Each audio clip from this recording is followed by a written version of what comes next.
Hi, scholars. We are looking at the final chapter from African American Studies, and I'm going to make it a pretty brief lecture, but if you have any questions, please reach out via Canvas email. We are looking at chapter 20, and it's titled Afrofuturism and the Question of Visual Reparations, and it starts on page 280, and it goes until 291. So, if you've never heard of the term Afrofuturism, that's okay, because you probably know what it is, purely because of the Black Panther movie from 2018.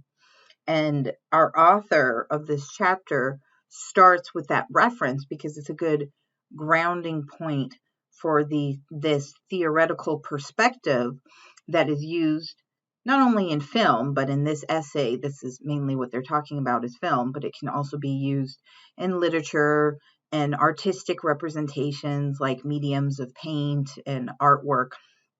But it's this idea of combining sci-fi futuristic qualities to undermine what is a contemporary reality of the Black experience. And you might liken it to a term you might have heard before called magical realism, which is often very much associated with more of a Latina studies field. And you might have seen a book, read the book that had some references to some magical realism, or even watched a film.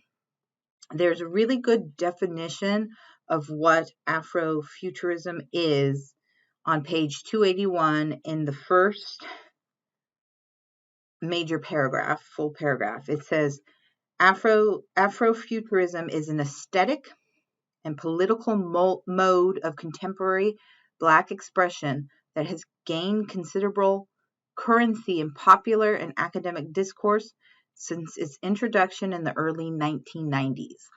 So this is a very modern and contemporary way of looking at Black culture, Black community, Black artwork.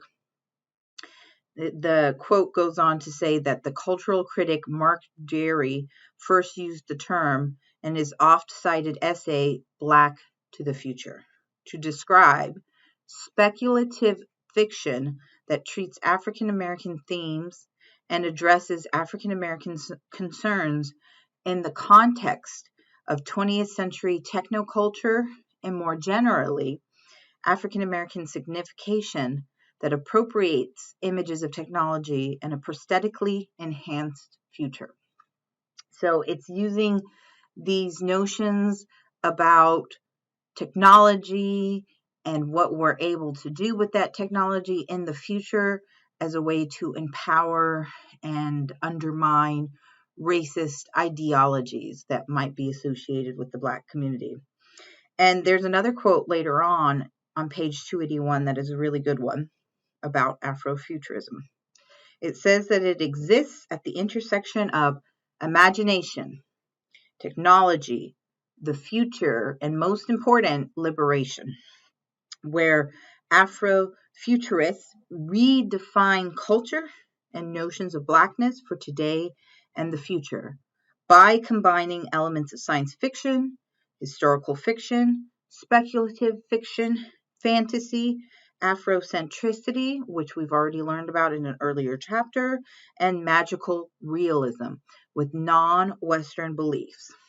And so the rest of the chapter does a really good job of presenting the pros and cons for using Afrofuturism as this way of representation of the Black community.